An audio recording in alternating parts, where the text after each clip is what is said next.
I wouldn't say the most convincing, win we've ever had. But the main point and the main objective was to get 3 points, and we've done that. And we've come away only thanks to a Dalot peach though. Like that goal was unbelievable. So yeah, happy with it. We take it and we move. But what was the full story of the match for you, Chivy? What stood out to you? Or what weaknesses did you see in our game? Individuals, etc. Just talk to me a little bit about that first. I think it was kind of expected. Like you and I were saying this in the preview. Like there was we expected there not to be any sort of like cohesion because the team just looked like it was just put together, sort of.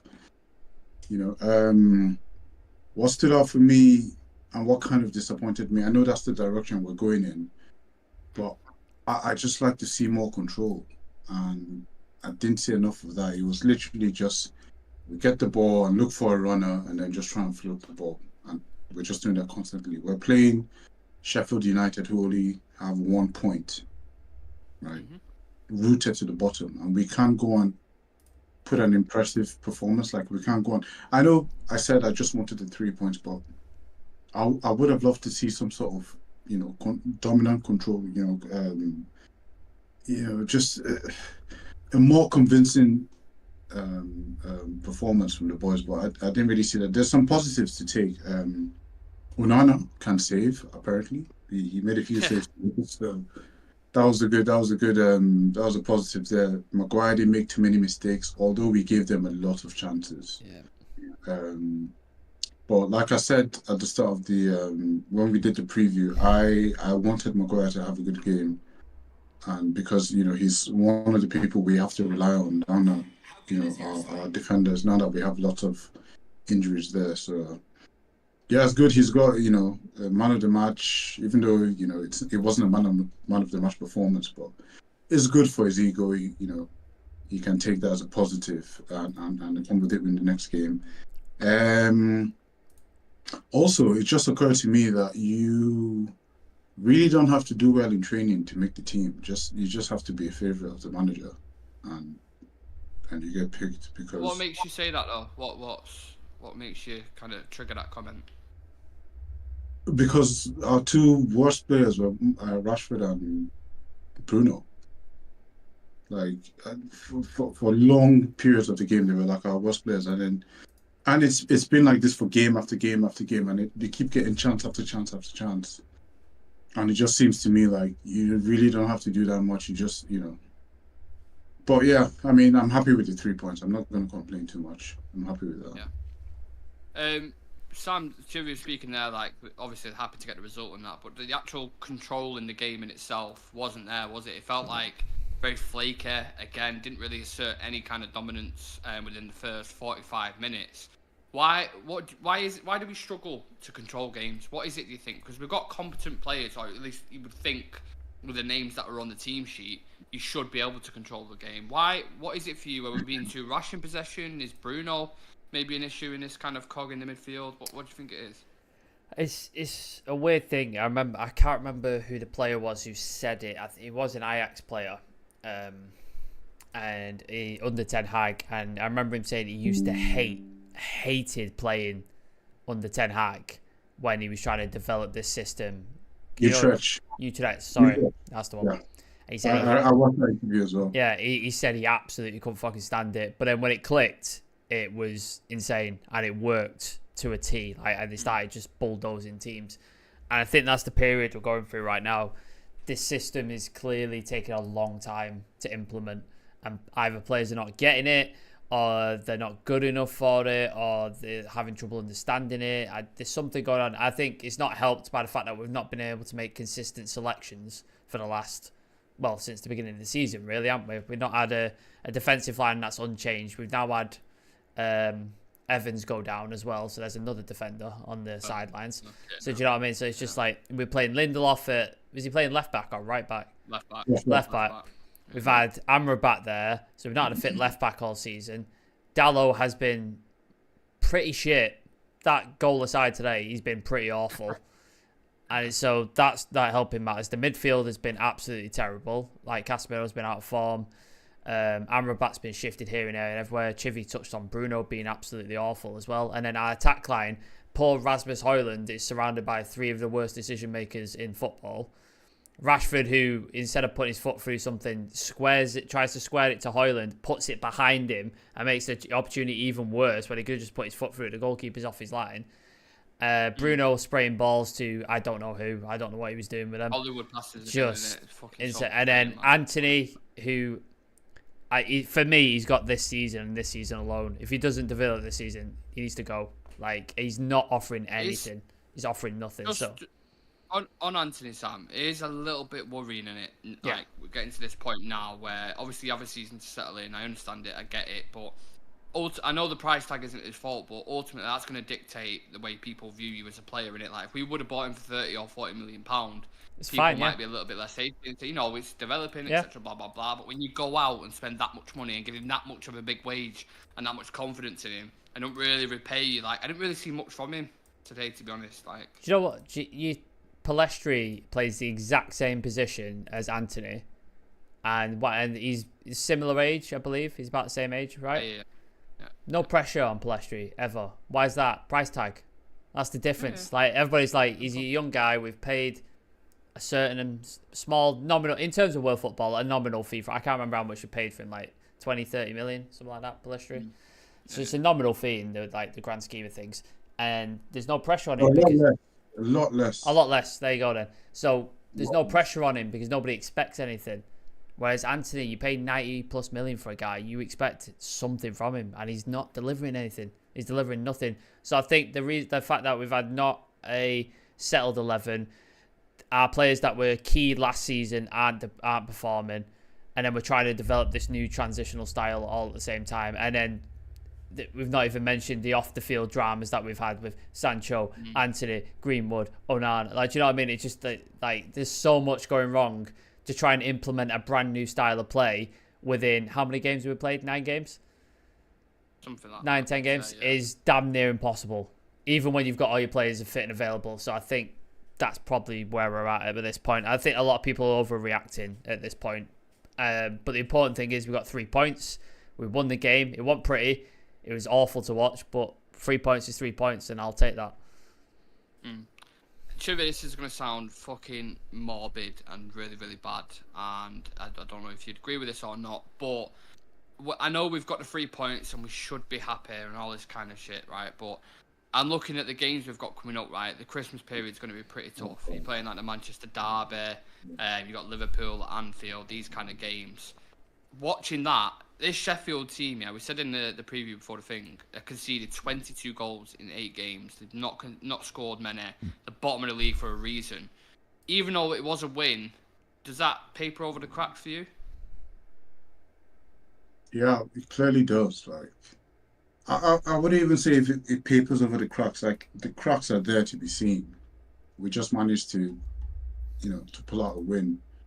It's very, very clear what's happening at the club. But, like, during the game, I think towards the end of the game, Sky, like, advertised Super Sunday, Manchester United versus Man City, and I was like, that's not Super Sunday. Like, It's next week, bro. That's yeah, what that exactly. is. I saw that, I was like, it just, my heart sank, like, literally, just when I was like, no, don't tell me. That's a public mugging, innit? That's just somebody getting absolutely mugged right in broad daylight. Like, that's what's going to happen there. There's no way we're going to survive that. No. But to answer your question, Nick, it's one of those things where we're talking about this a few shows ago when we're saying, like, we have to get, like, thick skin this season. Like, just be prepared to take any sort of drumming, because it's coming. Especially with the injuries that we're facing, the low confidence. I know Ten Hag says the dressing room is united, but it clearly isn't. You can't have a united group with what's happening, with the way things are right now. And I just hope that, to answer your question, because we don't know what Manchester United we're going to get from one day to the next. I'm just hoping that there's no consistent identities. That's the issue. Like, I know what style we're trying, but when you watch it on the pitch, it just looks thrown together. My mate said it at the time. It looks like at the time, just go out Just there go. and Yeah. react to something and do Yeah, this. and if you It's not find yourself in a position, just take up that position. Like in the second half, it looked like so Bruno went on to the left hand side, Marcus Rashford was on the right, and Hoyland was through the middle, and it looked like they were just trying to cross the ball in for Hoyland. Now, and even though that wasn't ideal, I was like, finally, I can see something now that we're trying to do. And I could see like Maguire kept trying to find. There was a time Rashford moved back to the right, left hand side. Maguire kept trying to find him with them long passes, and he did get him a few times. And I was like, at least this is something proactive now. They're actively trying to find Hoyland and bring him into the game. So that was all right, but it's not enough. Early on in the game, when we were without the ball, McTominay was literally behind Hoyland and Bruno was deeper. And then it was hard for him to then affect the game from his position, so he kept spamming those balls over. And I was just like, well, he's not even making the pass because Sheffield keep intercepting it. So we're just giving possession back to them. And I was like, what is going on here? Like, surely I'm just a fan, zero football knowledge in comparison to the manager. I'm sure he can see this, like, but it's just confusing. But the captain though as well. You want them to insert their dominance on the game. You know, like for example, when I don't know, City play Arsenal or Madrid or Bayern Munich, Kevin De Bruyne steps up in them games. Even against the lower teams, he'll step up and he'll do something. He'll produce like a magic assist or a goal from outside the box or something like that. And I'm not getting that from Bruno at the minute. No leadership. No spark. No leadership. I mean, but.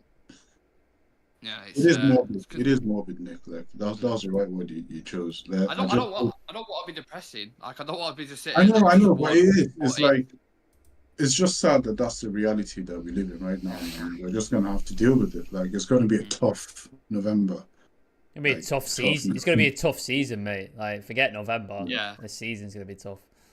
Yeah. To think we're already in like fucking what are we in now? October, like the back end of October. To think we've got another like I don't know. 9 months or something like this. It's it's a little bit concerning to be honest with you. Sam also made a great point as well about the team now. When you watch us play, it doesn't feel like there's a match winner in there at all. I don't know if you'd agree with that, but who's the go-to guy now when we're looking to get a goal? And obviously Dalot stood up today and scored a fucking peach of a goal. It's fantastic, and no doubt in that. But who do you look at the minute in this team and you go, that's your guy? That's the go-to guy. Is there any? It's Hoyland, but we ain't giving him the service to do it. Like he's the guy. Like the 2 chances he had, he probably should have scored. So there was the chance Rashford actually put a decent ball in, and then Hoyland should have been a bit more ahead, and that's straight in the back of the net. You remember the defender did really well. Exactly. Yeah. And then the other one where he got the ball and he held up, and then he tried, and Rashford smashed it and it spilled, and he got his foot on the end of it. He should have done better with that. So that was 2 chances and he almost scored. Most strikers, if you play like say Harry Kane, he probably gets about 10, 11 chances a game, and then he'll put away like 2, 3, maybe sometimes a bit more. Hoyland's feeding off scraps, man. Like he's getting like 2, 3 chances a game. And then people are going, oh, he's not scoring. It's like, he's not getting any service, man. And when he is, it's really poor service, like I pointed out right at the beginning. Rashford, instead of smashing the ball, which he would have done if Rashford was in form and confident, he would have just smashed it past the keeper. It's a goal. He tries to play in Hoyland and plays it behind him. And Hoyland's like scraping to get behind the ball and get round it. And then by that time, the defence is closed in and the chance is gone. So it's just, I think we need to play to his strengths. And when you've got Anthony and Rashford at times, although he can put balls in sometimes, so he can learn it. But when you got Anthony on the right, you ain't getting that service. Bruno's passing is terrible. So he's getting nothing. Like, the dude's getting nothing. I'd love to see, Chivy said it a couple of times, I'd love to see Martial, Hoyland, and like a Pellistri or a Garnacho or something like that sort of combo. Because you'll see Hoyland get a goal or get 2 goals because they will give him the ball and they'll service. So that's your guy right there, but we've got to give him. But I think there was a statistic as well. Sheffield United, of the 22 goals they conceded, 9 of them have been from crosses into the box. Yeah. And we crossed 0 balls. Nothing. Why did we even try it? Like, just try it. Like, it's bizarre to me. Yeah. Yeah. Well, there has been a lot of focus on it. To be fair, I know Chiv, you've spoken about it a lot, the wingers, and it's definitely a discussion going forward, especially with the games that we've got. Maybe a bit of a change against Copenhagen, or I'm not entirely sure. Should we dive into some comments, Sam? I want to speak about Maguire and then the goals after it. Henry Jones, what a goal! Absolutely. Brian Casey, delighted from Maguire getting man of the match. Did he get man of the match? He did. Yeah, that's why I want to speak about him. Right. Okay. Yeah. That'll do his ego the world of good. Oh Jesus Christ! That's not gonna go, is it? Sylvenius Charles, I love that username. We are truly painful to watch. How players on such ways cannot compete the basics of football is baffling. No control. I agree. Worrying performance from Brandon going into Copenhagen City next week. Oh, it's just gonna be an ass whooping, that, isn't it? Garnacho doesn't do well when starting. Bruno is our most consistent creator. Not this season, he isn't. I disagree, Reese. So that's why you consistently start Rashford and Bruno. They haven't created this season, so I don't see why we would start him, because they haven't created this season. Or even if they have, they've created like chances that are half chances really. There's not much, Brian Casey, the fans need to remember we haven't had our first 11 consistently. We've not had it at all, to be honest with you. Henry Jones. Can I just very quickly, just before you read that next one, just on that note, Brian, I appreciate we haven't got certain players, whatever, blah blah blah. But when you look at Sheffield's team and look at our team and the caliber of players that we've got and the money that we spent on the players, you should be plastering them regardless of also players you've got. Sheffield. I think they have just as much injuries as we do. Yeah. But, yeah. So it's no excuse for me. They've suffered worse injuries than us. So that is essentially, in fact, the back line there is essentially one of like their team B or so. Yeah. Reese, I believe in Ten Hag. I know it's going to take us 2 more years, I'd say, to get good. Look at what Eric did with Utrecht and Utrecht. Yeah, I touched on that. I think Mount get an opportunity on the right. He could put a ball on a plate for Højlund and he'll score loads. Yeah, I'd love to see Mount get an opportunity there. Brian, can't be happy with that performance. We made the worst team in the league look like champions. Yeah, we scraped through. Adam finished letting us down tonight for me, but should have been a lot better. Half the team's missing, doesn't help. Still waiting for the fucking hell. Casemiro. Yeah, that's the one. Camerabat pivot. Brian Casey, can you imagine Højlund on the end of a Beckham cross? Mate, he'd score 30 goals if we had Beckham in this team. 30 goals a season. Exactly so just on a Beckham, fucking sixpence, like every fucking game. Absolutely. Yeah. Nick, I know you want to talk about Maguire, but can we just very quickly talk about Højlund? Like, that's another positive that I was just so happy about today, because what a player. Like, we really have a player on our hands. He's like a throwback striker to, like, he's almost, there's a bit of a Drogba thing in him where Ruud van Nistelrooy as well. Very Ruud van Nistelrooy. Yeah, but he's really physical, and he's able to keep the ball. There was a few times where he, defenders tried to like bully him off the ball. He had to fight off two defenders trying to get the ball off him, and he literally keeps the ball. I'm just like, man, like, this guy is. We really have something on our hands. I know he's a goal threat and he's got pace, but then it's the attributes like that that really, really make me see that, okay, there's more to this guy than just, pace and power. He's also very intelligent. He's also very good with the ball. I just love it. I think we have a player on our hands, and I think if we develop him the right way, if we have the right players around him, we could really, really have a good, a start for the future. I think if he would have come into, with all due respect, like a settled environment, he'd already be like, obviously he's top scorer in the Champions League, but he's not scored a league goal yet. I don't know how, because he's had some like fantastic opportunities and stuff. But I think if he would have gone into a settled environment like that, even like, let's say for example Madrid haven't got a recognised striker at the moment. If he would have gone in there with the players that are there, with, the players that are pulling strings in the midfield and stuff, I think he'd be doing bits. It's just obviously the situation that we're in at the minute with Man United. It's kind of like you do become a product of your environment at times, don't you? And it's I just don't want him to be dragged down by that negativity, because you've seen that players before. But that's not an impressive thing, because there's a certain maturity about his game and the way he carries himself as well. At 20 years old, he's 20, isn't he? I think he's 20. Yeah. There's a certain maturity about his game and also the way he carries himself that I really, really admire. And it's very rare in this day and age to see like young players have that level of maturity on the pitch. So it's a good thing to have. And the goal that he missed, that keeper had no idea what he was doing. He just tried. It was just there. But The goals will Well, come. from strikers to centre back, Sam, Maguire dubbed as the player of the match. I'm just going to run through a couple of stats for you now and then just talk to me what you personally thought about his performance. So 104 touches, 76 completed passes, 13 out of 17 long passes completed, 14 passes into the final third, 3 blocks, 3 clearances, 1 interception and 8 recoveries. So from a statistical point of view, quite good. Just looking at them. But in the game itself, what were your thoughts on his performance overall? He was fine. Like he was all right, decent at times. It was fine, innit?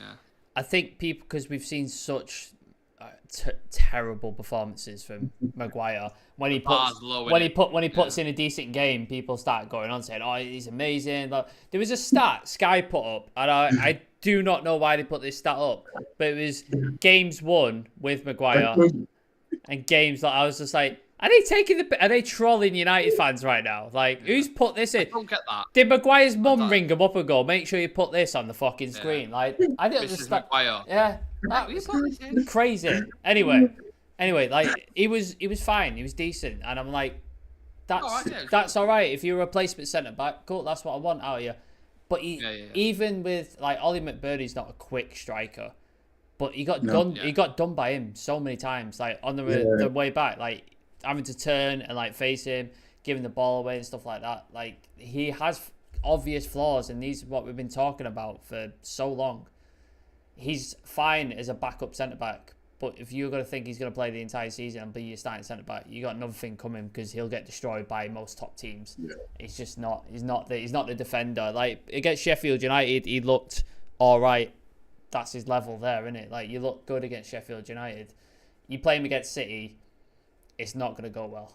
It's not going to go well. Well, it's a case of the best of a bad bunch, isn't it, really, Jimmy? Because if he wasn't man of the match, then who else is, really? Because I don't think it was any individuals at all who stood out, like, in that regard. So, you know, if you want to give him man of the match, that's absolutely fine. But it's not like an 8 out of 10 or a 9 out of 10. It's not a Beckenbauer performance, is it? Like, it needs to be a little bit.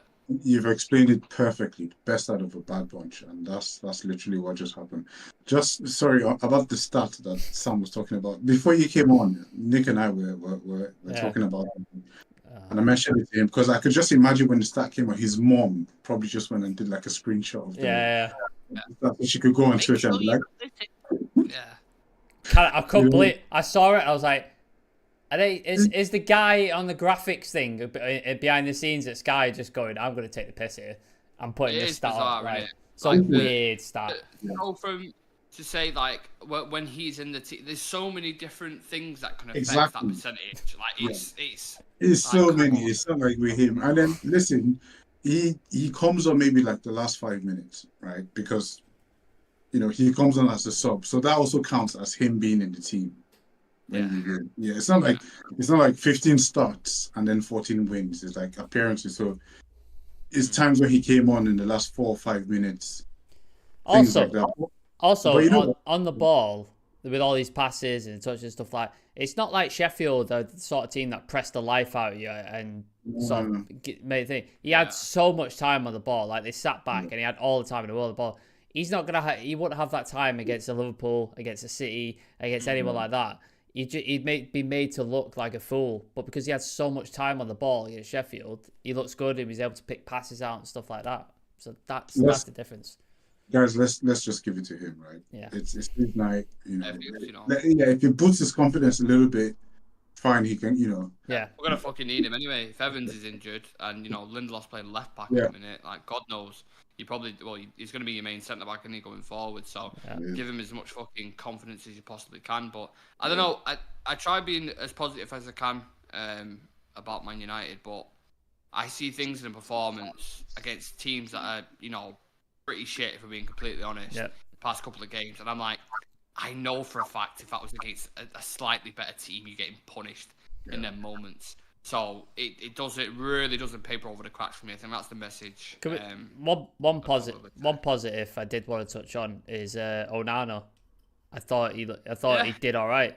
Like, with all the pressure that guy's had, all the sort of mistakes, the people wanting him out already, all that sort of stuff. Made 2 really good stops. Was involved in like catching it and sort of getting hold of the defense and that kind of stuff, like did decently well. They seem to have stopped him playing out for the back though, which is troubling. Surprised me at fucking Like Johnny this, Evans. do you know, like every time he got the ball, he rolled it short to Lindelof or he passed it out to Maguire. He didn't hit any of those balls over the top that we've seen him do for Inter and stuff like that. He wasn't trying that anymore, so I don't know what's gone on there.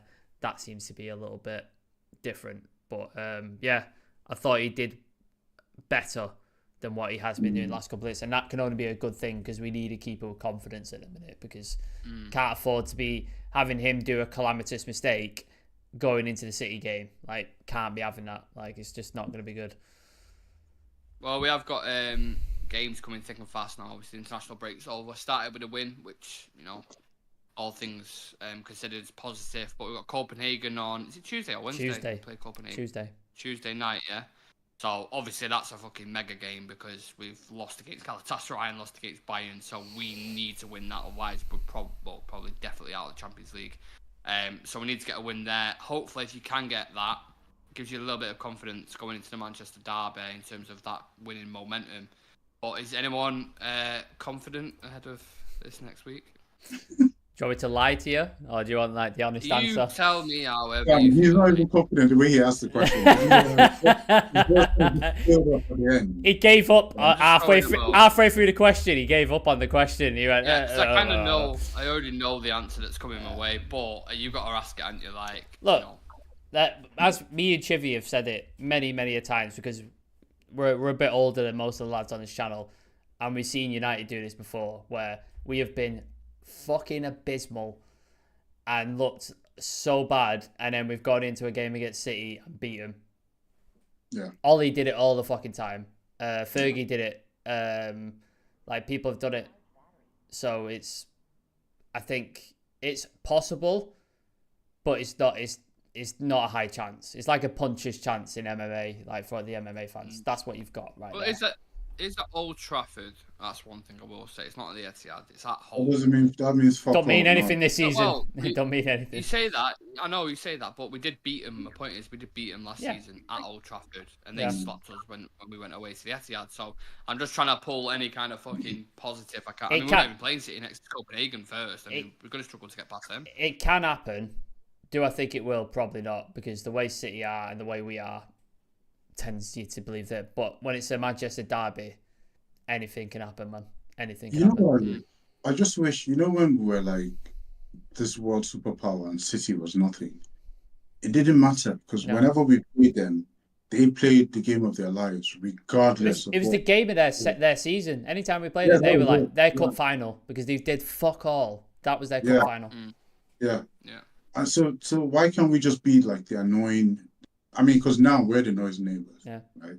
Why can't we just be that annoying side and then just try, But we just. At this point, we're not even a fucking tenant at this point. Like, we're not even close to being a neighbour or whatever it is you want to call it. We're just so. We're the homeless guy. removed. We're the homeless guy outside, We aren't we, really on the are. street? That's where we are. We really, really are. With a cup, just hoping for something. Like, it is. That's his perfect analogy. I don't mean no disrespect there. Just like it feels like that because it's facts. It's not disrespect. Mate, we've got leaks in our roofs and our toilets explode in the fucking stadium. It's not like it's not fucking Taj Mahal, is it? It's fucking terrible. Yeah, and obviously we've had just the very last thing I wanted to touch on. We kind of got breaking news before we went live about Paul Mitchell. So Sam Wallace from the Telegraph has reported that Paul Mitchell will be United's next sporting director, which is pretty strong wording, to be fair. And I don't think he'd put his neck on the line if he didn't believe that this information was true. Yeah. So how do we feel about that going forward? Is that a needed move? I know we've spoken about it previously, but it's quite fresh news, isn't it? Yeah, I'm sure it's a welcome move for most people.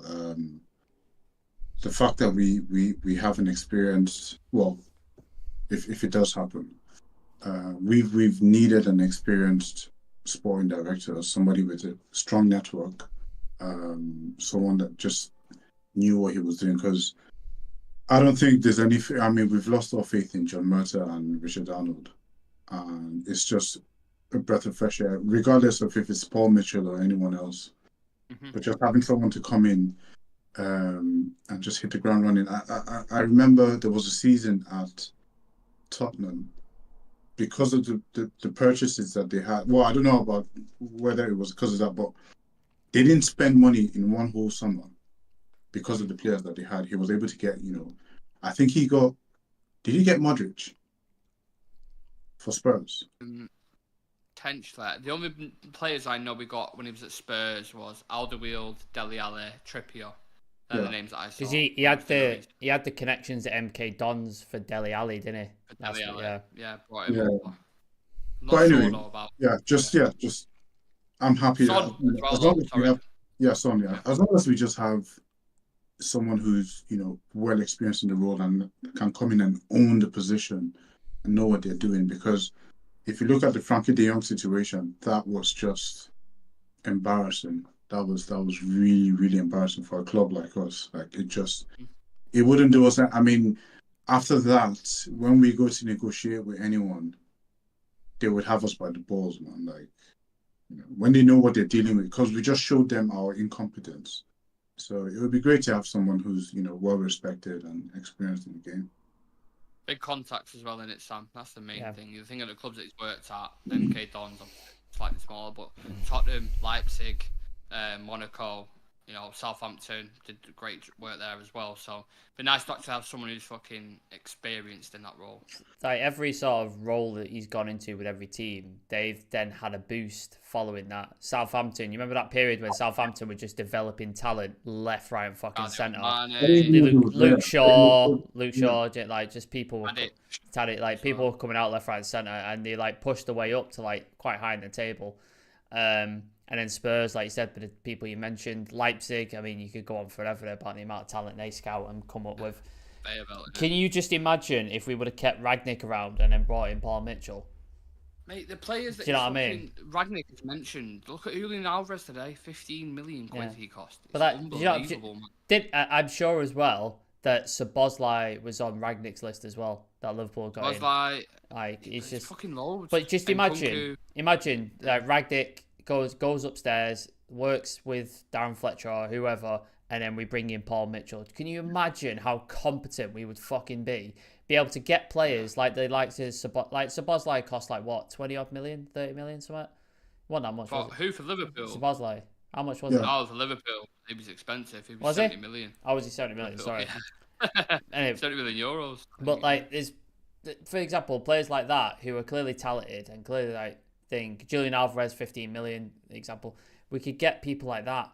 It doesn't cost us that much money, so the Glazers are happy because they're staying. They develop under the team. Ten Hag can work with them, and everything benefits. Like everything benefits if you have a competent run system, and we don't have that, which is why we're in the mess that we're in now. So it just benefits everyone. I'm really excited personally. I can't wait for it to see if it is true and it does happen. I'm really excited.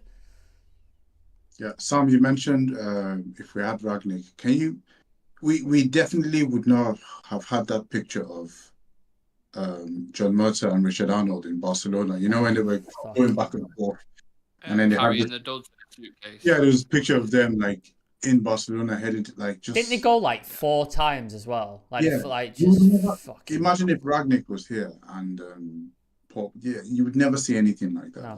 Like that would not be an issue. So. Look at the way City move. Like, if they want a player, they don't move and make a bid until they're 100% sure that player is going to come to the club. That's how they deal stuff. Let me ask you guys a question. Do you know who? So Michael Edwards, who was at Liverpool. Did you ever see his pictures in the paper? No, I don't even know what it looks like. Exactly. Yeah. Did you ever see what Chicky the guy at City? Do you know what he looks like? I know what he looks like, but only because when you mentioned him, I went on a hunt and found pictures of him. But I wouldn't be able to describe him to you. Like exactly right. Now we know what Edu looks like because he used to play for Arsenal. So that's all right. Yeah. But I don't remember the last time I saw him in the paper, or in the news or anything.